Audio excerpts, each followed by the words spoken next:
Hey everyone, and welcome to my 25th XCOM 2 challenge run.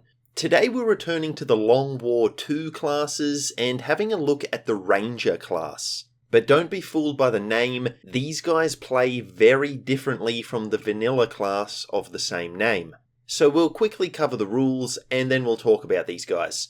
We're playing on Commander difficulty. We're playing on Honest Man, so we only reload in the event of misclicks, glitches, and other such nonsense. And of course, we can only use the Long War 2 Ranger class in combat. Alright, so Rangers. They can use a rifle, shotgun, or SMG like most of the Long War 2 classes we've played as so far. And I gotta say, these guys, at least in the early game, are probably the most powerful Long War 2 class. Firstly, because they start with Light 'em Up. This ability allows them to shoot with their primary weapon twice per turn if they don't move, just like the skirmishers can. And when you think about that, if we don't move any of our troops, that means we have 8 shots per turn, even with a squad size of 4. That's pretty insane. And on top of that, their secondary weapon is a sawn-off shotgun. And now, you know what? I'm just going to let Past Drifter explain this one. Because in addition to shooting twice, they also have... Orders confirmed, on the move. They also have this, right? This is totally overkill, but they have both barrels. 12 to 16 damage. So, yeah. 22 damage on that guy with the crit. So they can do that. Yeah, the sawn-off is just absurd. Now, it is a limited use ability. You can either shoot with a single barrel twice or both barrels once, and of course both barrels does twice the damage of a single barrel shot. In addition, you have to be really close to the enemy you're firing at. The drop-off rate for your chance to hit with this weapon is really steep. So if you're not able to get into close range, your sawn-off isn't going to be that helpful. But despite those limitations, both barrels is still just a stupidly powerful ability. It's pretty much a guaranteed elimination on any early game enemy we please, minus the Chosen of course. And so with all these things working in the Rangers' favour, I'm not expecting this run to be that difficult. The basic composition for the teams early on is what you can see on screen. 2 guys with rifles, 1 with a shotgun, and 1 with an SMG. The SMG does provide a mobility bonus, so I always equip the SMG soldier with the medikit. With that extra movement, they're going to have the best chance to be able to reach injured soldiers and help them out on the battlefield. And in addition to that, I equip 1 trooper with a flashbang, just in case a sectoid gets off a lucky mind control. Now, the first guerrilla op has the Lost as a sit rep, and the first council mission is a horde mission, meaning both Lost and Advent. So this means both missions end up being kind of similar, and I was curious as to whether attacks with the sawn-off count as headshots towards the Lost, and I'm pleased to say they do. Now, this is really useful, as even a single barrel attack will one-shot a Lost brute. So as you'd expect, the Lost aren't too much of a problem for us, and that's a nice change of pace after the previous run we did. And as a result, both of these 2 missions go off without any real problems, so let's talk about promotions instead. So first up in the skill tree, we have the Infantry branch, which focuses on abilities with the primary weapon. The first ability we have is Walk Fire, which is essentially the opposite of the Sharpshooter's Deadeye ability. This one gives us an aim buff, but it does reduced damage. So very helpful when you've got a low HP enemy that you're trying to finish off. The Point Man branch is all about close range abilities. They do have a heavy focus on the sawn-off, but there are some other abilities in there as well. And the first one we have is the Close and Personal ability. This gives us plus 30% chance for a crit on an adjacent target, with the crit chance dropping off based on distance. So it's kind of similar to Talon rounds. And yeah, you're probably thinking this can be devastating with the sawn-off, and that is absolutely correct.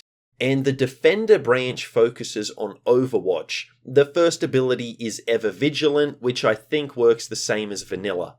Alright, now it's time for the Retaliation mission. The Warlock arrives and he has some nasty abilities. Brutal and low profile. His weakness is alright for us though. In Shell Shocked, we can make use of that. So this could be interesting. And for some context for what you're about to see, this run was the first time I had played XCOM in about 4 months, so I was rusty. In addition, we were having some technical issues with the stream, and the majority of my focus was on that rather than the game.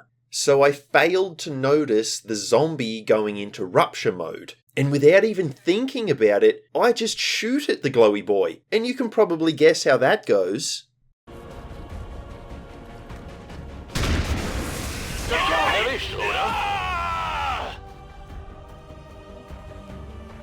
Yes, definitely not my greatest play. Now, I was tempted to reload the game here as it was just absent-mindedness that caused this disaster, but I decided to grit my teeth, bear through the pain, and instead we're just going to evac out of the mission. And the thing that really annoys me about this is that it was 100% my fault. I can't blame bad pod placement, our soldiers being blind, or any of the usual shenanigans that cause missions to go wrong. I just did a really dumb thing, and it's cost us 2 soldiers as well as this mission. And that of course means losing access to the faceless corpse, which is going to set back our Mimic Beacon progress. And regular viewers know how much I enjoy a good Mimic Beacon. Now this is a setback, but we are by no means out of the running just yet. We have a covert op to add +1 damage to our rifles, and that's going to be really nice. And I think this will buff our SMGs too. I think they count as rifles as far as this upgrade goes. In addition, thanks to our old friend the recruitment pool double up glitch, we actually get Board back after her untimely demise. Nemrus, sadly, isn't so lucky. There's no double up of him, so he's going to be staying in the Shadow Realm for the rest of this run. Sorry, man. Then I decide I'm going to hit back at the Warlock by going to the Blacksite. Let's teach this guy a lesson. Now this may be a bit premature to do, but after how slow progress was on that no guns run, I'm really keen to get the story research rolling here. And I think we should be able to handle it with the soldiers we have. But it turns out I was wrong. We get through the first pod just fine, but the second pod is where the real issues begin. We get a bad pod placement where we can't get a good shot off on this pod without exposing ourselves to the turret above us. I was trying to make it to the roof and take out the turret, plus give us the height advantage, but the pod intercepted us on the way there. So now we're just kind of sandwiched in between this pod and the turret. And of course, this being XCOM, you know when it rains it pours. We miss 2 shots, and the third one that finally lands rolls a minimum damage of 2. Great, that's going to make a huge difference, 2 HP. Now Drifter can slow the pod down with a flashbang, but the Captain can still use its mark ability even when disoriented. So this causes one of the troopers, and of course the turret, to take out Jojo. And I gotta be honest here, turrets are quickly becoming my most hated enemy type in this game. I'm so over turrets.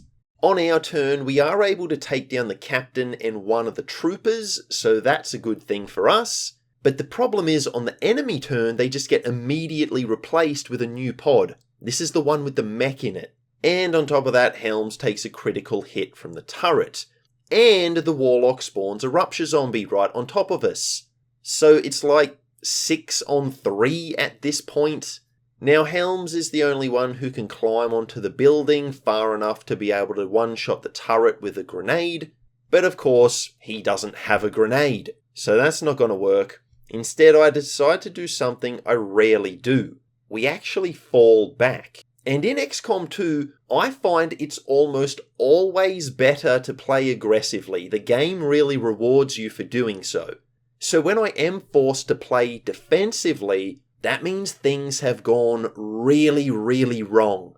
And here's something that I never knew. a rupture zombie can still double move and then detonate on its turn. So yeah, Drifter isn't long for this world by the looks of things. It seems my prediction of this run being a bit of an easier one was about as accurate as Tim Sweeney when he claimed that customers wouldn't be the ones to decide the fate of the storefront wars. Now I'm really worried about this mech, so I decide there's only one thing to do. Drifter charges on to the front line using the final round in his sawn-off to land a crit and finish the mech off. And in doing so, his fate has been sealed. A trooper quickly takes him down. So our boy has sacrificed himself to take that mech with him. And now we're only left with half our squad. And you can see how things are going here. Penguins is just cradling into the fetal position, desperately hoping he doesn't get shot. And light 'em up really helps here. See, we can shoot once and then hunker down afterwards. Now, of course, Penguins keeps missing all his shots, so it doesn't actually help at all. But in theory, it could be helpful, I guess. Helms, on the other hand, is a bit of a beast, and he ends up disposing of both the remaining troopers. But of course, this balances out when he misses an 83% shot on a ruptured zombie. It's not like his life literally depends on taking this thing out or anything. Oh wait. Anyway, earlier Penguins actually used his grenade on the mech. Now of course this did help Drifter take it down, but it did even more than that. See, the fire that it caused has slowly spread up the wall of the building, and that destroys the turret. So that thing is finally off our backs without us having to actually do anything. That's really good. But look at this, here's another turret. Thankfully this one is near an explosive that we can detonate, so the turret goes away with one shot, and the explosion actually eliminates an enemy that was in the building as well. I think it was a trooper, but I'm not entirely sure. Either way, it's gone now. Now it was accompanied by a sectoid that we do have to deal with, but we have the height advantage, we have the flank, we're able to wipe it out really easily, even with only 2 soldiers. And I think that's all the enemies gone, apart from the Warlock himself. I'm honestly surprised these 2 lads have survived this long. So of course we meet the Warlock inside the facility. Now Penguin still has use of both barrels, and I'm praying for a big crit. But of course I don't get a big crit. I get a minimum damage roll. Man, I tell you, this mission is just the worst. The Warlock, for his part, summons in a trooper and mind controls Penguins. So just like that, Helms is outnumbered 3-1. The Warlock still has plenty of health. So in a situation like this, there's really only one thing to do. We're running away. Now Helms was able to grab the vial while the Warlock was distracted with Penguins, so provided we can survive this one turn, we might actually be able to beat this mission. So Helms begins the sprint, the Warlock goes for the Overwatch, and Helms avoids the shot, and he makes it out. By the skin of our teeth, we somehow pulled out the victory. Now, because Penguins was mind-controlled, he's actually still alive, so there is a chance we'll be able to rescue him later on in the run. Jojo and Drifter, though, well, those guys weren't so lucky. Now, Helms has earned a most deserved promotion. We have Locked On, which grants +10 aim and crit to successive shots against the same target. Pump Action, which gives us 2 extra charges of the sawn-off. That means we can potentially use both barrels twice in one mission. And finally is Covering Fire, which is similar to Vanilla, but it also gives the enemy an aim debuff, so it's actually a bit better. That's pretty cool. And look at this, we get 4 really good resistance orders on the first council drop. That is a very rare occurrence. Then we get Breakthrough Research for +1 damage on conventional weapons. And the GTS also completes, which allows us to start training some rookies, and gives us the first squad size upgrade. So despite how badly the last couple of missions have gone, we do still have plenty working in our favour overall. And the next couple of missions thankfully go much better. There's really not too much of a problem. And soon enough we have this council mission in the Assassin's territory. Now because it's our first mission in her area, she is guaranteed to be here. Her strengths are regeneration and watchful, her weakness is groundling. And I gotta tell you, these are all pretty horrible for us. But hey, we'll see how we go. Immediately we get a terrible concealment blow, and we're really far out of position to deal with the bad guys. The good news is all the weapon buffs we've picked up mean the SMG, if it hits, is now a guaranteed one-shot on a basic trooper. It's doing a minimum 4 damage. That's really, really good. What's not so good is this purifier. It is so far away, and we have no real means to hit it. We can't close the distance. I mean, look at this. Sally here has a 29% chance to hit. Now that sounds pretty awful, right? Well, it's almost double Trash's chance of 15%. And no, I'm not insulting the guy. His name is literally Trash. That's his name. So anyway, I figure as bad as 29% is, it's still better than 0%. We might as well take it. And the thing is, with Light 'em Up, we can fire twice. So when you do the maths on that, it's more like a 50% chance that at least one shot will connect. So we take it. We've got nothing to lose and all that. And Sally just instantly Shadow Realms that purifier. I was in shock. She didn't even need the second attack. This woman may have just become my favourite of the run. That was insane. Now I try to regroup the squad now that the bad guys have been dealt with, but we get another bad pod activation before I can do that. So Sally is now faced with a 28% shot on another purifier. So let's see. We take it and... oh, she misses. And she misses the second time as well. Yeah, I know, it would have been cool if she had hit, but it's not to be. And statistically, all those shots were about a third, and she hit 1 out of 3, so it adds up. You can't win them all. Anyway, on the enemy turn, Grey gets panicked by a sectoid, and in her panic, she runs over to that very same purifier and one-shots it with a crit, while panicked. This mission is bonkers. And that purifier hadn't acted yet either, so we basically stole that thing's turn away from it. This was truly beautiful. I send in Duncakes to finish the sectoid, but we don't get line of sight. Now luckily with movement preview cheese, I can tell what tile the sectoid is on, and we just lob a grenade in there. That then removes Grey's panic so she can move in and blast the assassin for a ridiculous 19 damage with the sawn-off. Now Trash only has a 25% chance to hit, which obviously isn't great, but just like the sectoid, the assassin is within grenade range, so that 3 HP she has left is quickly taken away from her. And I gotta tell you on this one, I've never seen such an absurd mix of terrible RNG and amazing RNG at the same time. We kept getting horrible pod activations, and then the team just pulled out the most ridiculous attacks imaginable to shut Advent down.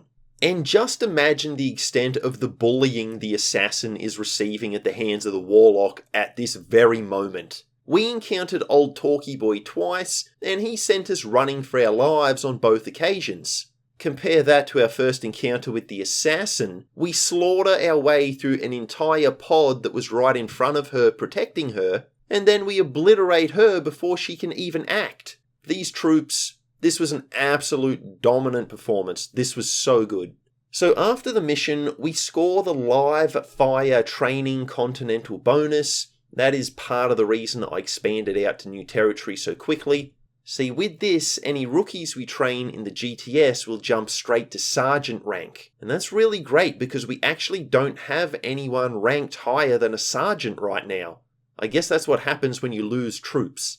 However, it doesn't take too long and we do get our first lieutenant in the form of a clown named Bozo. No gimmick infringement intended there. We have aggression, which gives us a +5 crit chance for every enemy in sight, up to a +30. Then center mass, which gives our guns +1 damage. I'm not sure if this includes the sawn-off though, so I'm probably going to need to test that. And finally, cool under pressure, which is the same as vanilla. Next up is another retaliation mission. Mutons are here now, which is kind of scary, but honestly this one goes fine. We do have plated armor, so that definitely helps. But something I will mention on this one is that I'm giving Duncakes all the Overwatch abilities, plus a superior stock that we picked up. This is actually a really great combo. He can sprint and then do a guaranteed 3 damage on an enemy on their turn. And he actually finishes off a couple of bad guys this way during the mission. It's a good strat and it works quite well for us. Then before long, our boy Bozo has reached captain rank. And yes, he is our highest ranked soldier for the record, our first to make it to captain. This guy right here.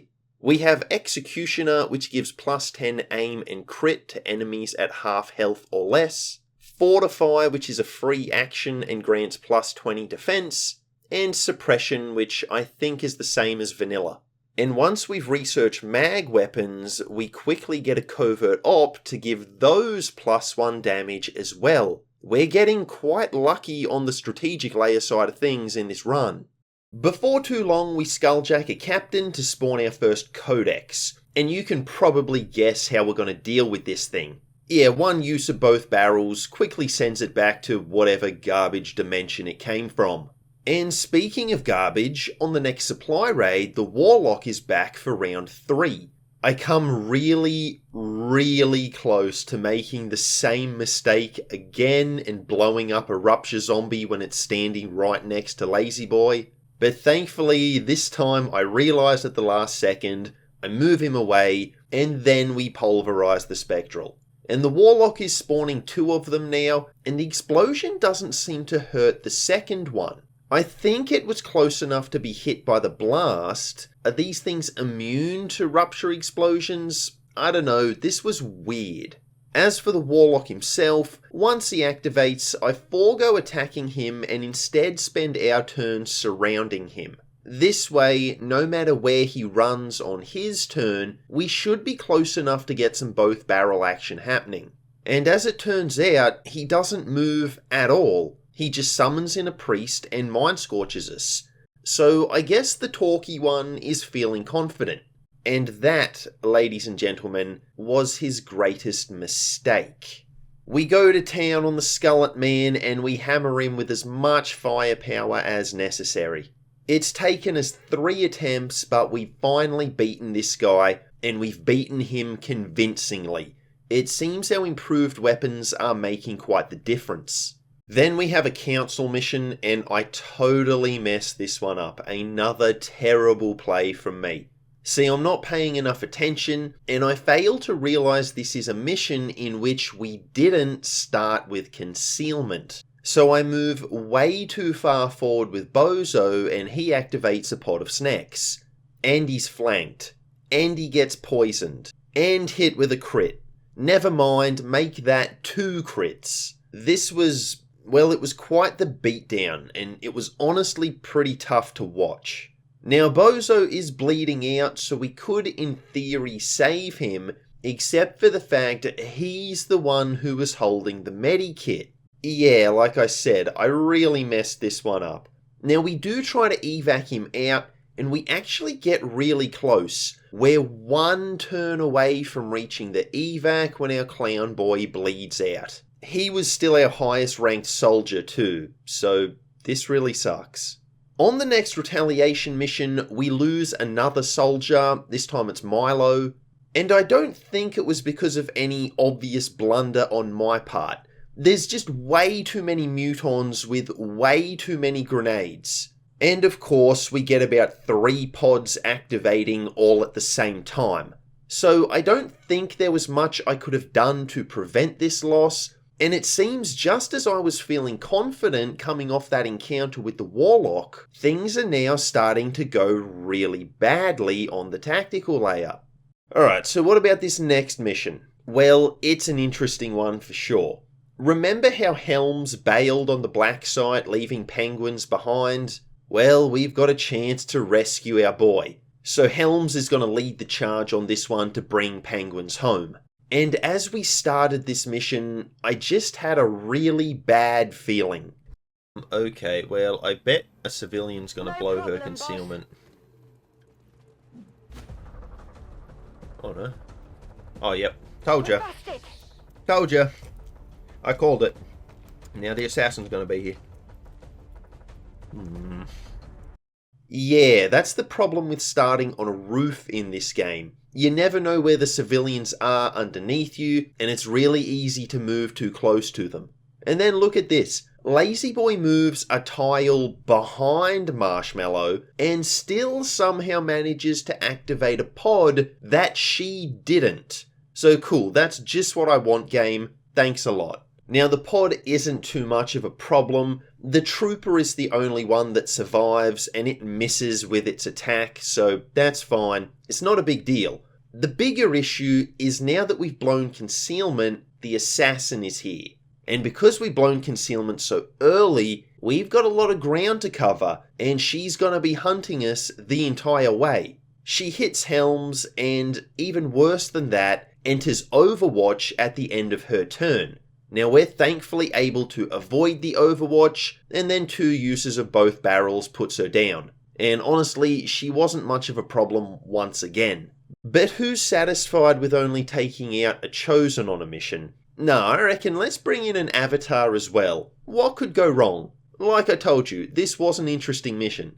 Now we've been buffing Helms quite nicely since the Blacksite. He's got 2 abilities that increase his crit chance, as well as Talon rounds, as well as a laser sight on his shotgun. And the results are, well, they're pretty absurd to be honest.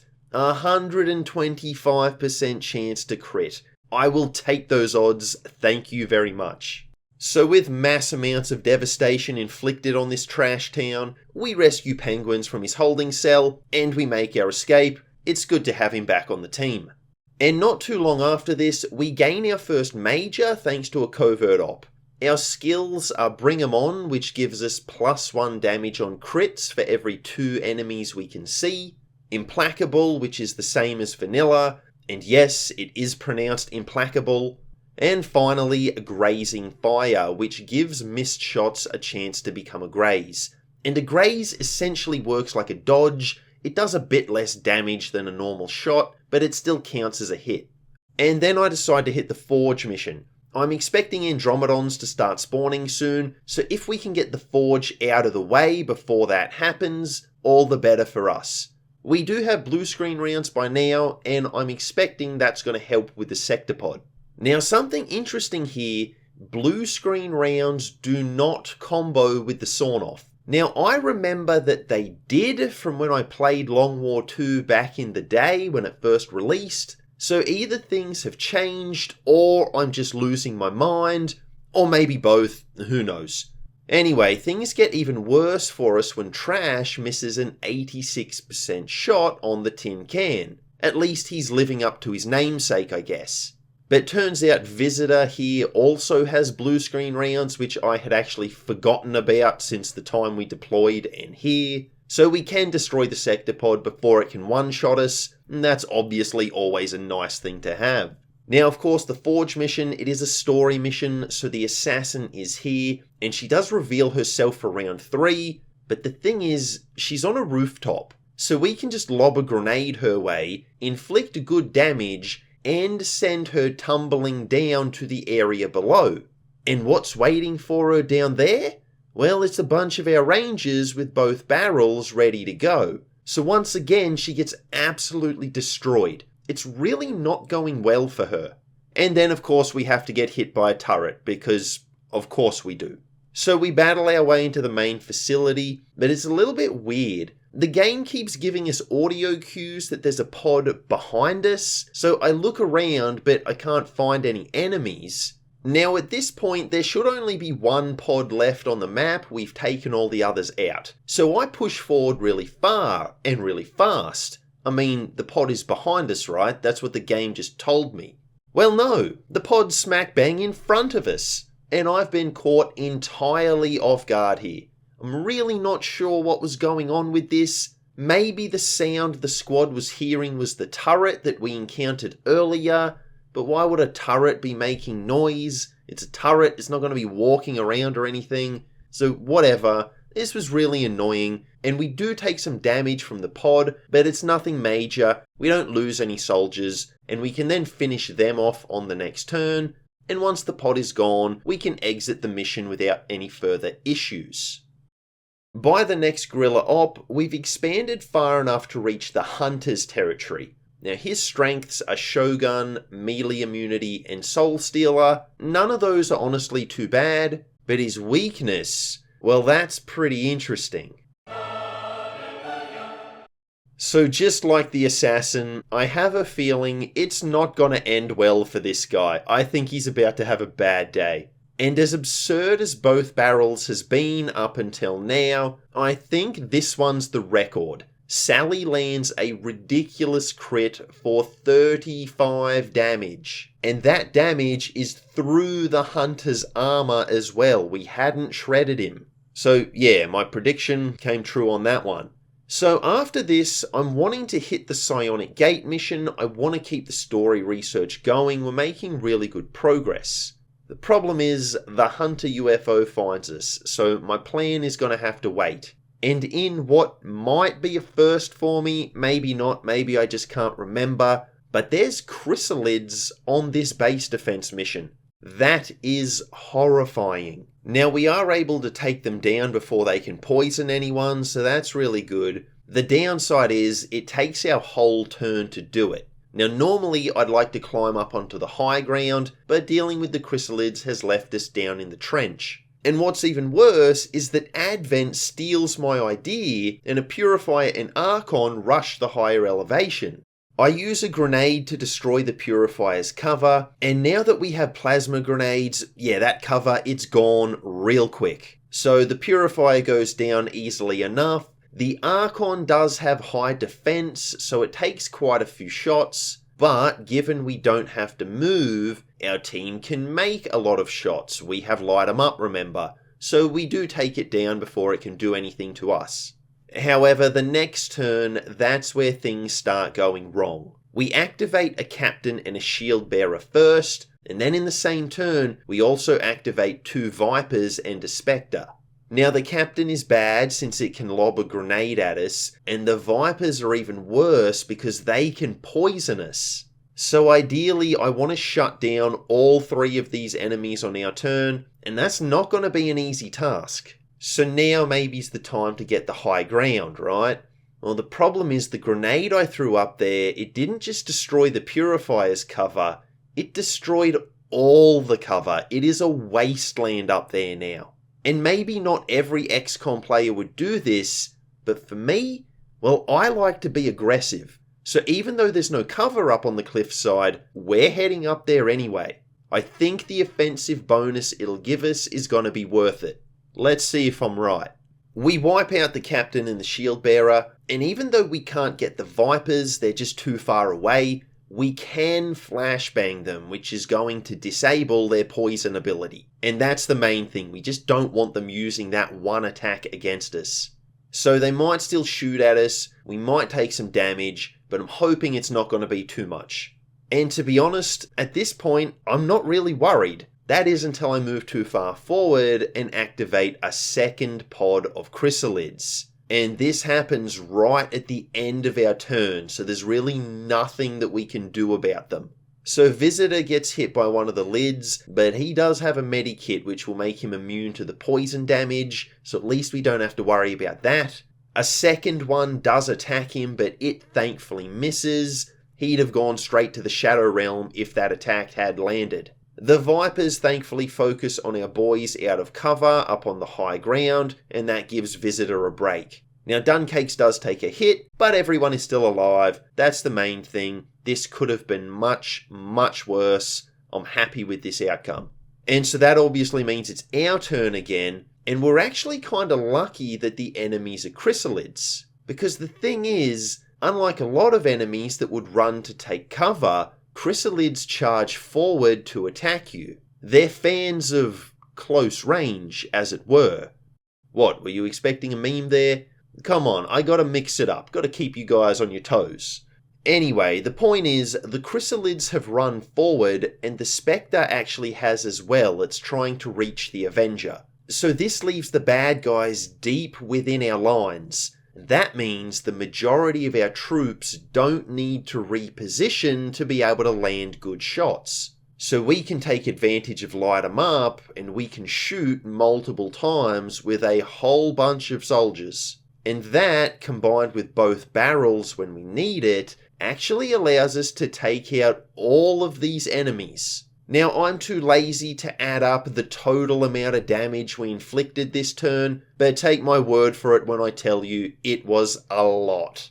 The Disruptor is actually quite close on the mission this time around, so we can take it out on the next turn, and then we just have to get back to the Avenger and we can bounce on out of here. Problem is, getting back to the Avenger actually proves to be a much more difficult task than I expected. And the problem is that Advent keep dropping in heavy mechs that can go on Overwatch immediately.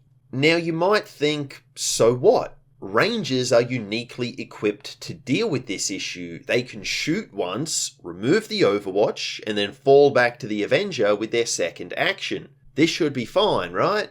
Well, if that's what you're thinking, you would be wrong. Because we cannot remove the Overwatch. Not when Trash misses a 92% shot, and not when Grey misses an 89% shot. And yes, we do have Duncakes who can do guaranteed damage to remove the Overwatch, but if he doesn't have line of sight on the spot where the mech drops in, that doesn't actually help us. We really just need our soldiers to not be blind, and that's just not happening right now. We just keep missing those initial shots, and that slows down our retreat. And we really don't want to run any Overwatches since we're still in plated armor and a heavy mech could potentially one-shot us. In addition to the mechs, there's also a priest, and it gets off a mind control which slows us down, and then on the next turn it gets off a stasis which slows us down. So this whole process is just taking way longer than it needs to. This mission should already be finished, and I'm getting really frustrated with it, and I'm also getting really frustrated with the squad. They are just not performing well here. So after we see the 4th heavy mech in a row drop from the sky, I decide, and it's more out of principle than anything else, I didn't need to do this, but this is what happens when you make the commander mad.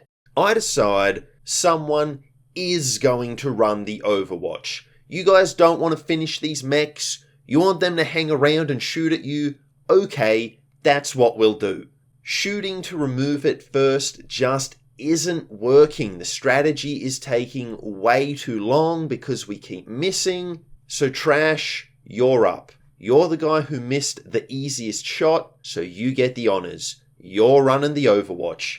And check this out. He's 1 HP from the grave. So he's barely alive, but he is alive. And with the Overwatch gone, we can move everyone else onto the platform and we can leave this garbage mission behind us. This one really annoyed me. Now by the next Guerrilla Op, we do have powered armor, so that's going to help our survivability. But of course, we get 3 pods activating on us all pretty much at the same time, including the general we've been sent to eliminate. Now the soldiers I've deployed here are fairly low level since the stronger soldiers are resting after the base defense, and I work out pretty quickly we're not going to be able to beat this onslaught of enemies. It's time to evac, but we are actually able to finish the general on the way out. So we miss out on the mission reward, but we do still stop the dark event. Now combine that with not losing any troops, and I'm pretty happy with this outcome. It could have gone a lot worse. But anyway, that's enough with the detours. We need to hit that Psionic Gate mission, so let's go do that. And the question you might be wondering is, what strategy are we going to use here? This mission is perhaps the most unique one in the game, and we've got a few things working against us. We still don't have a single Mimic Beacon, we haven't been able to collect enough faceless corpses, and on top of that, we don't even have battle scanners that we could use on the chrysalids since I haven't done the trooper autopsy. We haven't even got it as an instant research yet, we just haven't been lucky with the corpses. And once again, that's a weird sentence to say when I hear it back. And even if we did have the Assassin's Katana, which we don't have any soldiers who can use it. So all of the usual ways I would deal with this mission are off the table. Instead, the strategy relies on 4 key soldiers. The first 3 are Lazy Boy, Grey, and Duncakes. These 3 I've been speccing out in the Overwatch tree. And Grey and Lazy actually picked up Guardian as a hidden ability, so they've got that working in their favour too. They can potentially make multiple Overwatch shots per turn. Now the 4th soldier in my master plan is our boy Headbanger, and he has the highly sought after position of being a meat shield. Basically, here's what we're going to do. We set the other 3 on Overwatch, and then we move in with Headbanger. And Headbanger just has 2 jobs. The first is to lure the chrysalids out of the ground to attack him, and the second is to just pray that the Overwatchers hit their shots. Now Duncakes is guaranteed to do 3 damage with his stock, so provided at least one of Lazy or Grey can also land a shot and not get a dodge, we're guaranteed to down a chrysalid. And to help with this, I've given Lazy and Grey scopes on their guns to maximise their aim, maximise their chance that those shots are going to land. And I have to be honest, the strat actually works really well. Our Overwatch trio do their job, and they vanquish the lids before they can reach Headbanger. And while all this is happening, the Hunter is here and he's using his tracking shot ability. But it's honestly not too much of a problem. We want to be constantly moving to bait the chrysalids anyway, so having to move to avoid his shot, it's not a big deal. Then we activate the Gatekeeper, but something weird happens. It doesn't actually activate. I know, I'm contradicting myself. I think what happened is it spawned in because we had line of sight on the gate, but the nearby pillar is blocking our line of sight on the Gatekeeper itself. So it spawns in, but it's just sitting there. Eventually I decide we need to be brave and we need to move in to activate it. Otherwise the mission's just going to go forever. And I gotta be honest, I was worried about this thing a lot more than the sector pod because they do have really high defense. So these things are hard to hit. If we start missing shots, it's gonna survive, and we don't have a mean beacon to distract it. Now Holiday has picked up holo targeting as a hidden ability, so I'm gonna use that here, and that's pretty much the only reason she's on this mission. After that we can shred it with a grenade, so our shots are gonna do more damage. And Malorian, with his blue screen rounds, he can take care of the rest. And yeah, there was no need to be worried here. We smoked this thing. However, that does still leave us with the Hunter to deal with. Now, I don't want to run down the middle of the field because he's just going to grapple up on the cliffs on any side of us that he wants. From there, he's going to be able to flank us and cause a whole bunch of problems. Instead, I decide we're going to run behind some of the elevated areas, we're going to use them as cover, and we're going to try and close the distance between us and the Hunter safely. But I end up doing pretty much the opposite of that, push forward too fast, too quickly, and we activate 4 chrysalids all at the same time. Now Headbanger does take a hit, but just like Visitor, he does have a medikit, so the poison isn't going to be a problem. And as for the chrysalids, well, we just start shooting and we don't stop until they're no longer moving. Not a big deal. Now the battle with the Hunter himself is pretty annoying. He lands a shot on Headbanger, who is taking a real beating here, so he's running out of HP. I am tempted to fall back with him because I'm not in a position to heal him a second time.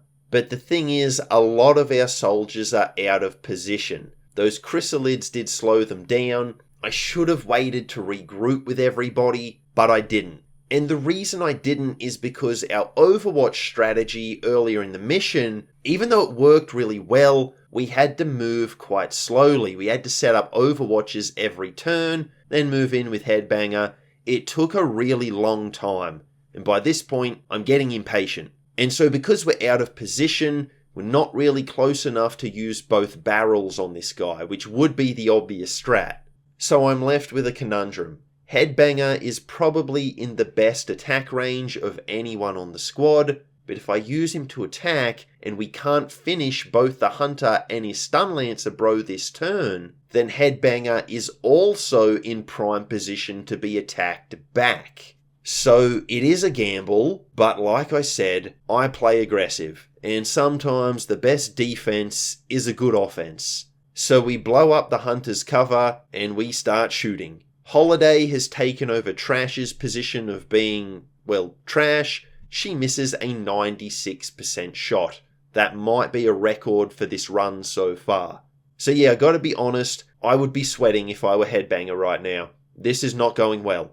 So he understandably fumbles his first shot, and we get a 5 damage dodge. That's not good.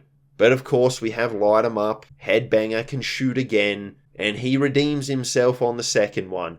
He lands a huge 15 damage crit. So with both his shots, he's done exactly enough damage to remove the hunter of his 20 remaining HP. This standoff really was a case of us or them. Somebody's going down this turn, and Headbanger chose to live. I applaud you, sir.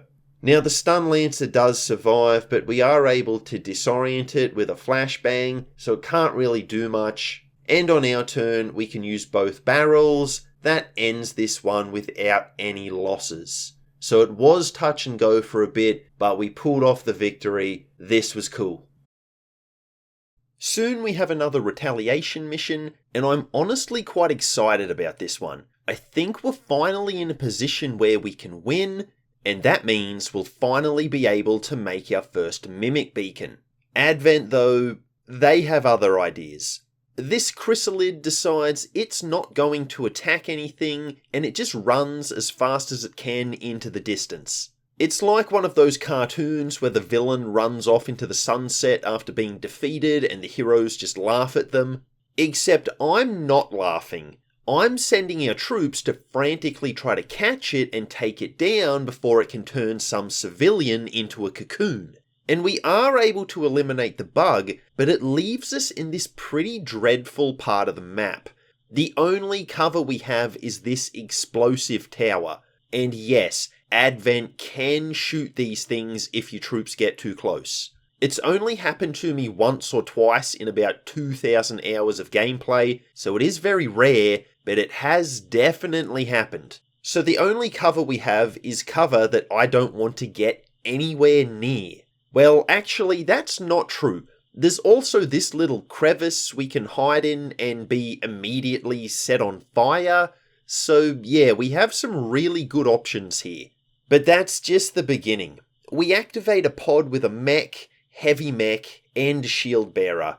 And 2 chrysalids emerge from the ground. Oh yeah, and there's also a faceless, we can't forget about that. Now I don't have a shot on the heavy mech, so Grey has to run the Overwatch and she gets hit really hard. Now the good news is that frees up the rest of the squad that they can now move safely, but the bad news is that doesn't help us at all. We just cannot get close enough to take out this heavy mech. We cannot get a good shot on it. So in light of that, I prioritise the shield bearer. We're not going to be able to take out the mech anyway, and if the shield bearer gets off its shield, taking out anything else on the next turn is going to be super difficult. Now sadly, Duncakes misses with a clutch shot, so the shield bearer survives. And then Advent not only eliminates our boy August, they turn him into a chrysalid cocoon. And yep, there's the shield. So this one is a lost cause. I really wanted that Mimic Beacon, so I did consider trying to take these guys on, but eventually I came to my senses and we evac out of here. If we had been able to wipe out the shield bearer last turn, things might have been different, but we didn't. So these guys just have way too much HP now. This one's a loss, and I was really disappointed with this result. By the next mission, we do have plasma rifles, and that's going to help out with our damage output at least, and it seems like we need it. And on this one, we encounter our first Andromedon at the device that we're supposed to be protecting. And look at this, the device has about 2 HP remaining by the time we get there. So if we can't deal with this pod this turn, I think we're losing another mission. Visitor makes an absurd 47% both barrels and turns the Andromedon into a soulless robotic husk. And we really needed to make that shot too. This guy's coming in for us when it counts. I love it. So we're able to destroy the shell, but the Vipers, we're not going to be able to take them out this turn. So instead, I just flashbang them, so at least they can't poison us. Now I thought this plan was pretty good, but it backfires when one of the Vipers just instantly shoots the device, completely destroying it. I figured we had plenty of guys out of cover, so the Vipers would target them, but not to be. And I was so proud of myself and the team for being able to take out that Andromedon, and it was all for nothing. But that's not even the worst of it. A sector pod then activates. Now, because the device has been destroyed already, it doesn't matter if we eliminate all the targets. The dark event is still going to trigger. So there's really no point in staying here and putting our soldiers at risk. If we still had a chance to win the mission, I'd consider digging in for a fight, but here there's just not enough upside to doing that, and we are risking losing more soldiers. So this one is over, we're out of here. And it seems like we're in a bit of trouble on the tactical layer, doesn't it?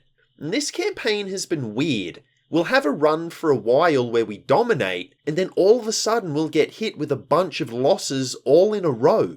I guess this run is inconsistent, is how I would put it. But soon enough, we do have something that may help us make things a bit more consistent. Check out our first ability at kernel level, Rapid Fire. This is gonna be great. If we don't move, this ability will allow us to shoot 3 times per turn. Can you imagine once we have this on the majority of the squad? It's gonna be a game changer. At least I hope that it is. Now the second ability is a lot less exciting in tactical sense. It provides +3 defense for every enemy the unit can see up to a maximum of 15. And the final ability is a bit of a weird one, Rapid Reaction. Each Overwatch shot that connects guarantees a second Overwatch shot up to a maximum of 3. And I'm mostly wondering how this is going to interact with Lazy and Grey having the Guardian ability. And I'm going to make a prediction that, however it works, it's going to be janky as heck. And it's good we have rapid fire on at least one soldier since the Warlock is at full strength. I've never allowed one of the chosen base defenses to trigger on any run I've done on this channel, and I don't plan on letting that change today. We're going in to send him and his stupid Pennywise looking skullet straight to the Shadow Realm. At least that's the plan. Things begin terribly with a pod of Mutons and a Berserker. And I think this pod here really captures why the Rangers are being so inconsistent. The environment just plays such a huge factor. Like, these Mutons are just too far away for us to deal with them, and we really have no way of shutting them down with abilities either. See, our Rangers have this super powerful ability in both barrels, but they don't really have any mobility benefits that will allow them to fully utilize it. And conversely, they can keep their distance and shoot twice, but their aim isn't all that great, so shooting through cover is difficult for them. And they really are reminding me of the skirmishers at this point. Two seemingly contradictory skill sets, one involving staying still and shooting, the other requiring the exact opposite to charge in recklessly. It just doesn't add up. If we had some mimic beacons, it would be a lot less of an issue. We could just throw one down and then charge full speed ahead with the rest of the team, but sadly that's not an option right now. So we end up shutting down the Mutons that we can't eliminate with a flashbang, and that was the only flashbang I brought, and we just used it on the very first pod. So hopefully we don't get mind controlled by any priests. Or sectoids. This isn't going to end well, is it? But allow me to further my point about how much the terrain matters. See, I've put Board in a Wraith suit. The reason for this is that she picked up Death from Above as a hidden ability, so having the grappling hook is going to be really good for her. I mean, you can see it yourself, the absolute devastation she causes with her blue screen rounds here. But even if we didn't have Death from Above, the fact we were able to hide behind a door and activate the pod when they were in close range makes these enemies super easy to deal with. And I'll even demonstrate that point with the next pod. This one we have no high ground and we still smoke them. And it's because we're close enough to maximize the effectiveness of all of our skills. We can either blast the bad guys with both barrels, take a regular flanked shot, or just stay where we are and shoot twice. With the enemies being closer, our chances to hit are good enough to make 2 shots a worthwhile proposition. And it is kind of frustrating that their effectiveness relies so heavily on something that I can't really control. I mean, yeah, we could use battle scanners, but what item are you gonna give up to do that? Medikits? Blue screen rounds? Grenades? I don't think so. And even with battle scanners, there's no guarantee you're going to be able to engage the pod in terrain that's favourable to you. So it might help a little, but we're still going to run into problems. Anyway, enough of my rambling, it's Warlock time. He takes position behind indestructible cover, so that kinda sucks, but our soldiers do their job and they make some pretty difficult shots to inflict big damage on this guy. And I think we probably could take him out if I wanted to, but I don't even attempt to do so this turn. Instead, I just charge in really close with a few troops. My reasoning here is that if we have some soldiers close to the sarcophagus, once the Warlock exits the stage, these guys will be in prime position to shoot at the object twice. If we had stayed up on the high ground with everyone, all soldiers would have had to move into range to hit the sarcophagus. That means they'd only be able to shoot once on their turn. Now, of course, the trade-off to this strategy is that we do have to survive a round of the Warlock's attacks. He gets off a Mind Scorch, which disables a couple of our soldiers, but see, I've deliberately sent Helms in as one of the frontline warriors. Helms is pretty much the problem solver at this point, and he removes all of those Mind Scorches with a devastating crit that sends the Warlock reeling. Now, before he left, he did leave 2 priests with us though, and that's honestly pretty bad. We don't want them shutting down our soldiers with a stasis or a mind control, because that's going to reduce our firepower against the sarcophagus. I've finally built the frost bomb by now, so I use that to shut one of them down instead, and then I just focus on the sarcophagus. 1 priest being active isn't too much of a problem. And we want that sarcophagus gone before more reinforcements can spawn in. That is the priority right now. We're still lacking firepower though, so we do get some reinforcements, a chrysalid and a berserker. And the priest hits a stasis on Duncakes. Now, I don't let any of that distract me, and we continue attacking the sarcophagus. Once it's gone, then we can focus on Advent. And the fact the 2 enemies that spawned in don't use cover is actually really good for us. It means we don't have to worry too much about repositioning to get the flank shot, so we can make good use of light 'em up. We get rid of them quite easily, and neither of the priests go into stasis, so we actually clear out the entire room this turn. It was honestly pretty crazy. Again, when the environment is right for us, we can do unbelievable amounts of damage. The Warlock has 50% HP when he returns, so Lazy moves in and eradicates him with both barrels. It is a pretty situational ability, but when those situations arise, my goodness, both barrels is just the best thing in the world. After that, we score our first Brigadier from a Covert Op promotion. We have Rupture, which is the same as Vanilla, Combat Fitness, which gives us a bunch of stat increases, and Killzone, which is also the same as Vanilla. Definitely some good abilities here, but I don't think any of them are as game-changing as Rapid Fire.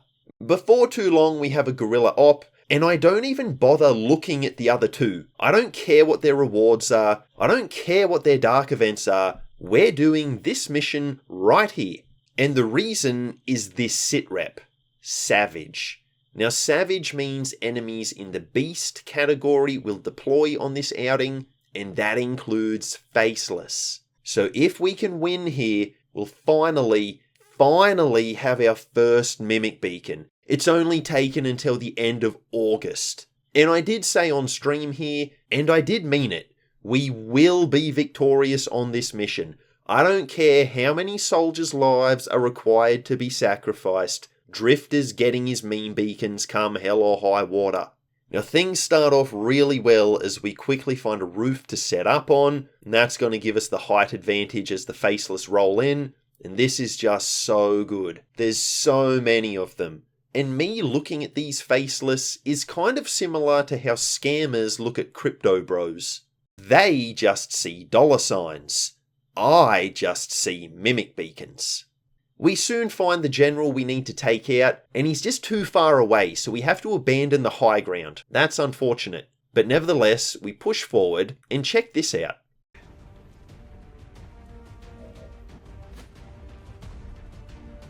Means to kill this nerd with both barrels plus bond. Yeah, we can. I just, Oh! Oh! Oh! Oh, wow!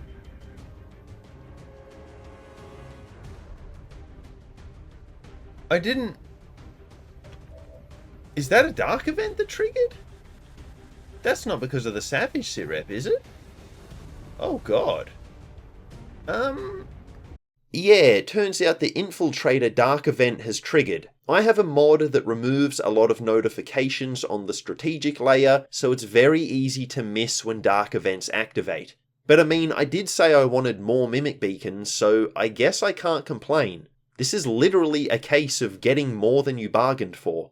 Anyway, it's not a big deal, we still survive just fine and the general goes down. But I get a little overconfident after that. So we've used up the majority of our actions and our team is flanked when this sector pod activates. Now I certainly wasn't expecting a sector pod to be considered a beast type enemy, but here we are. I really should pay more attention to the Shadow Chamber. I just saw Faceless and I was blinded to everything that came after that by the stars that were in my eyes. Now the sector pod does hit Holiday, but she survives, and then we actually destroy it with Overwatch fire before it can do anything else. And meanwhile, the Stun Lancer misses with its attack. So I was actually really happy here. This could have gone much worse. You never want to get shot by a sector pod if you can help it. And with victory obtained, things are now looking really interesting for the Assassin's base. We went from 0 Mimic Beacons to 3, and on top of that, Board now has the Warlock's rifle. So the first area, as you might expect, is just us massacring everything we come across, so let's just jump straight to the final chamber. I start things off by using Malorian's Rupture Shot. The Assassin will now take extra damage from the rest of our attacks. Helms is up next and he delivers the goods with a big crit, and Trash of all people lands the fatal shot. It's an 87% and he actually makes it. And I gotta say, that did surprise me a little. What happened to the Trash man being trash? I haven't actually had the chance to try out both barrels on the sarcophagus yet, so I decide to give it a go and see if it works. And I'm happy to report that it does. And you can do huge damage on this thing. We are wielding tier 3 weapons now, so both barrels is doing a minimum of 20 damage with lazy here. It's absurd. And now that we have meme beacons, the reinforcements are nothing to worry about. We can easily distract them. And once the Assassin returns, I opt to take out the remaining Spectre, even though we don't need to. It's a little bit of extra XP, we might as well take it. Now Board here has the lethal ability, so her both barrels actually does a minimum of 21 damage. Yeah, not 22, which honestly does annoy me slightly. But anyway, obviously the Assassin can't stand up to this. We had a really dominant victory here. This was great. We have a few more missions go by, and nothing of too much note really goes down, apart from me making the same mistake again on this council mission, and forgetting that the team doesn't have concealment. Now thankfully this time my blunder doesn't cost anyone their life, so that's always nice, but I really do need to pay more attention to these things. So now let's jump straight to the Hunter's Stronghold, and a few interesting things have happened here. One is that Headbanger has also picked up Death from Above as a hidden ability, so we're bringing him to level him up as much as we can. We've also given Helms the Assassin's Shotgun, so he's become even more powerful, and he was already really powerful. And finally is this tidbit. Both barrels doing a minimum of 20 damage means we can guarantee a one-shot on Archons now, provided the soldier's aim is high enough. So that's really cool. These things can be really annoying, but not anymore.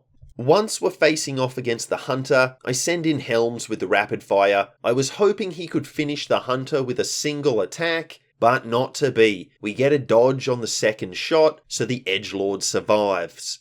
Not for very long though, we still have both barrels after all, we can easily deal with him that way. And once again, now that we have meme beacons, the reinforcements are no big deal, we can distract them and just continue to focus on the sarcophagus, and once again, I also opt to eliminate all the enemies before finishing the mission. Promotions really are the main thing slowing us down at this point. I'm not too worried about having brigadiers, but we do want a squad of colonels for rapid fire purposes before we go out on those final missions. And it's really now that all those injuries and losses in the early game are coming back to haunt me. The more soldiers you use in a playthrough, the more the XP has to be shared around. And that means we're going to level up more slowly. It's kind of annoying, but there's nothing we can really do. Oh yeah, and here's a both barrels for 40 damage on the Hunter. Rest in peace, scumbag. I hope you guys liked that one. I know I did. We continue deploying on missions as well as focusing on covert ops that give a promotion as a reward. We're just after as much XP as we can get. And nothing really bothers us during this time. We're kind of in the victory lap phase of the campaign. So before too long, our troops have leveled up to a point that I'm happy with, and we are ready to finish this one off. For the network tower, we've scored the intel bonus that lets us take an extra soldier. And this always makes the mission a lot easier, but I do mess up here.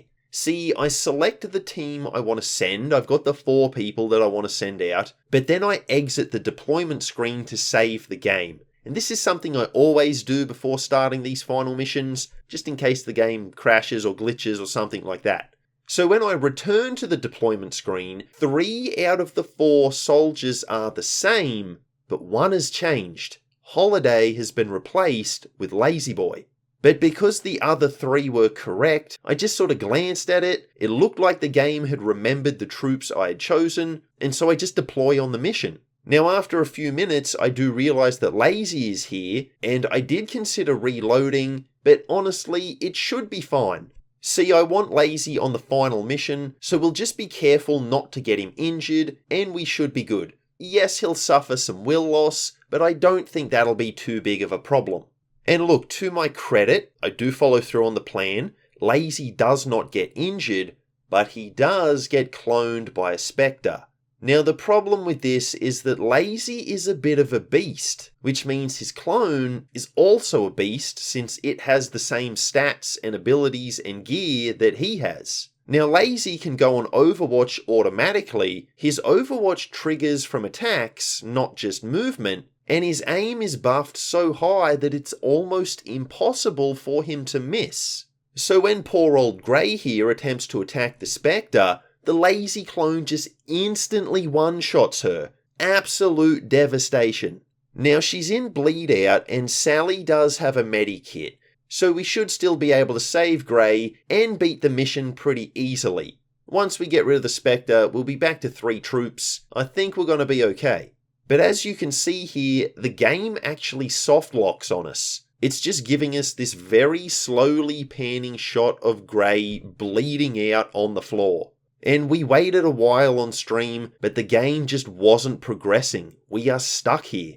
So here I decide to reload the mission. I need to reload anyway, and yeah, I could reload the turn, but sending Lazy on this one was a genuine mistake. And to me, that's no different to a misclick. So I try the mission again, this time with the correct team. And I think this reload is justified, so that's what we're going to go with. Now, one of the other intel bonuses was individual concealment on each squad member. So we actually keep Sally in concealment for the entire mission. Well, just about the entire mission. The other troops can just demolish any opponents that get in her path, and once the way is clear, Sally can just keep pushing forward, never having to blow that concealment.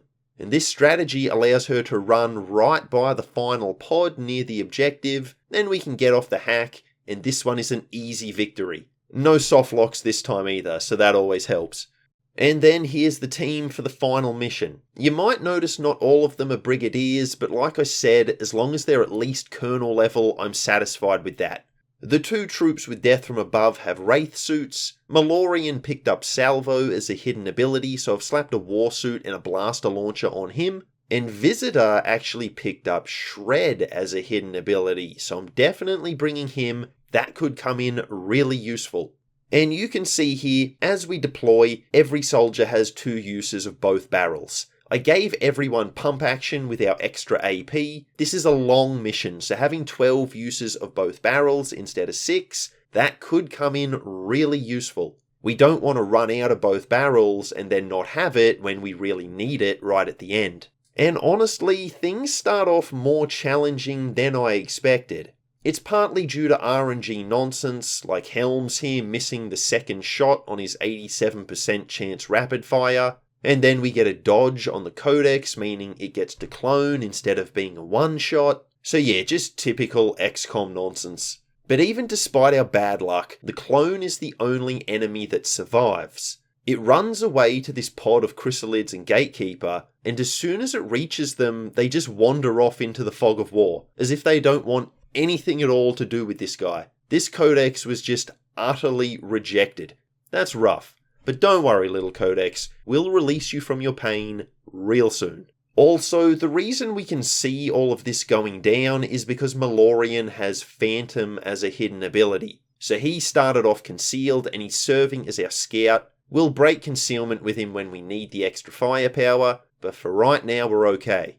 And I was slightly worried about this pod. I was thinking, yeah, maybe we are going to have to pop the concealment. But as you will see, my concerns were completely unfounded. See, in addition to death from above, another hidden ability that Board has picked up is one that allows her rifle to do +2 damage. This is in addition to the +1 damage she gets from lethal as a regular ability that all the Rangers can get. And that +2 damage is huge because it means chrysalids are a guaranteed one-shot for her. So combine that with death from above and she obliterates these clowns. But it turns out one of the chrysalids was outside our line of sight. So it comes running to attack us, and Lazy actually misses with the Overwatch. That's really rare. I honestly can't remember the last time that happened. Would have been a long time ago in this run. But despite that, Chrysalid is too far away to be able to actually attack, so it just stands there instead. And I was afraid it was going to blow Malorian's concealment. It came really close to doing so, but we got lucky, we're good, and we can easily take this thing down. Then we activate a pod of stun lancers as well as a second pod of archons and codexes at the same time. And the old problem of distance comes back to haunt us. Codexes are too far away. Even using the grapple hook won't help since there's a wall between the codexes and the raised platforms. I did consider using a meme beacon here, but we only have one, so I don't want to use it this early. So instead, we're just going to let these codexes attack us. It's a risk, we'll see if it pays off. The surviving Archon goes for Blazing Pinions, so there's no issues there. We can easily avoid that attack. One of the 3 codexes uses a Psionic bomb, and it does take some damage from our feedback resistance order, and honestly, this is actually a bad thing. The damage causes it to clone, and I was again afraid it was going to blow Malorian's concealment. It's teleporting in right next to him. But thankfully, the same thing happens as the Chrysalid. It comes really close to spotting him, but we're still okay. And I think Advent will use a maximum of 1 psionic bomb per turn, so the remaining 2 codexes take 1 shot, and then the other one overwatches. So then it's our turn again, and now the distance problem is gone. The enemies had to move up to attack us, and that puts them close enough that we have ample opportunity to hit them back. And that's exactly what we do. The remaining enemies go down quite easily. So it turns out my risk did indeed pay off. Now thanks to Malorian's scouting, we can set up an Overwatch ambush on the pod with 2 sector pods, and there's actually a nearby pod of mechs too. I'm glad we brought a lot of blue screen rounds here.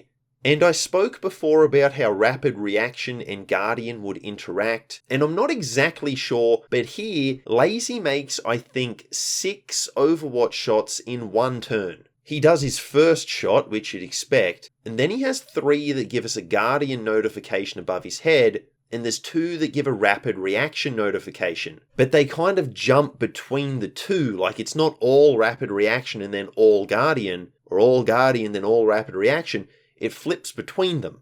So from what I can guess is happening here, the game checks for a Guardian proc first, and if we don't score the 50% chance of that happening, then Rapid Reaction kicks in. That Rapid Reaction shot then triggers another chance for Guardian, and the process repeats. Again, I'm totally speculating here, I have no idea if that's correct, but that's my theory. Anyway, the point is, in one turn, he made 6 Overwatch shots, and they all hit their target. This man is a monster. Alright, final chamber, here we go. We can sneak up on the bad guys with Malorian, who's still concealed. We haven't actually needed him to attack this entire mission. So I begin with a regular shot. I could have gone for a rapid fire, but it only has 86% chance to hit. The regular was 100%, so I took that.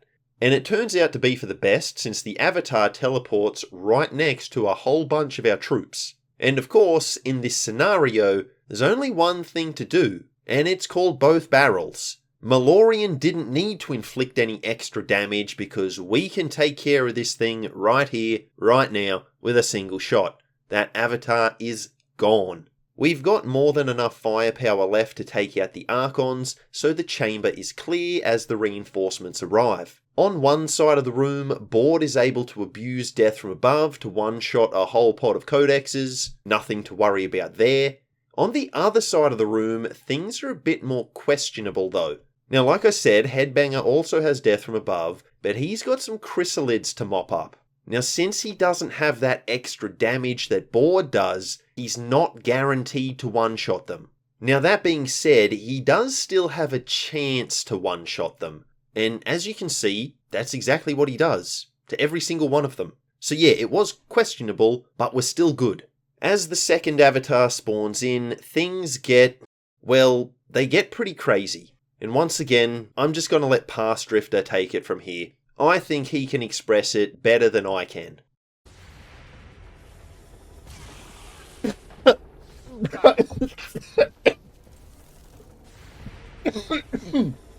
I was literally just about to say, imagine if Lazy's repeater procced on the avatar.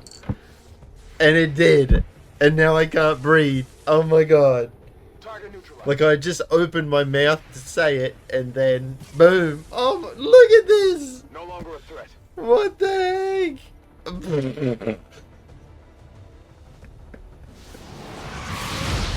Oh my gosh!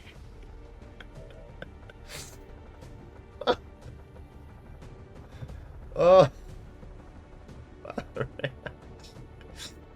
Oh, goodness me.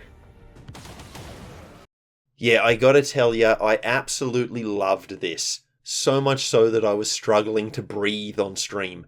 And it's not just how Lazy instantly exterminated the avatar as soon as it showed up, it's also the fact that he just annihilated the rest of the pod as well. Like, look at the Spectres, their lightning reflexes ability didn't trigger for some reason. At first I thought maybe he took multiple shots against them, or maybe another soldier hit them with an Overwatch, so maybe there was a shot first that missed because of lightning reflexes, and then a second one did the damage. But watching the footage back, no, it looks like Lazy just murked both those Spectres straight up on the first try. This man just ignored their lightning reflexes, he just said, I don't care about that.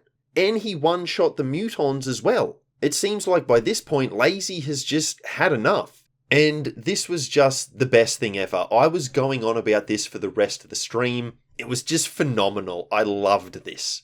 But it's not over yet. We do still have a campaign to win and all that stuff. So on the opposite side of the map, 3 Faceless and 3 Andromedons spawn in. Now the Faceless aren't a big deal, Headbanger can use death from above on the one below him, and the other 2 are probably too far away to attack, so they're not going to be able to do very much. No, the bigger issue here is the Andromedons. Now we can shred them with Malorian's blaster launcher, and then we have a couple of things working in our favour. The troops on Board's side of the room can give some bonded action to the guys on the other side. Board's side is currently empty after what we'll call the Lazy Massacre of 24. So it's not like they have anything better to do, they might as well give their actions away to the guys who need them.